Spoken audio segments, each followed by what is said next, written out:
સરકારી કાર્યક્રમ છે આ ગામનો કાર્યક્રમ નથી સરકારી કાર્યક્રમ છે પ્રગતિશીલ ખેડૂત તરીકે પણ પ્રગતિશીલ ખેડૂત થયો આમાં આ બેઠા આ બધા પ્રગતિશીલ આ ગાઈડો પહેલો નંબર આવી છે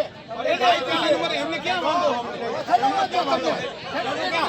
તમે 5 બિહારો ગામના વિદ્યા આ પ્રગતિશીલ ગામના વડીલો 80 વર્ષ બિહારો છે અમને આગળ દે અમને આમંત્રણ હોય ને આગળ દે આપણે નથી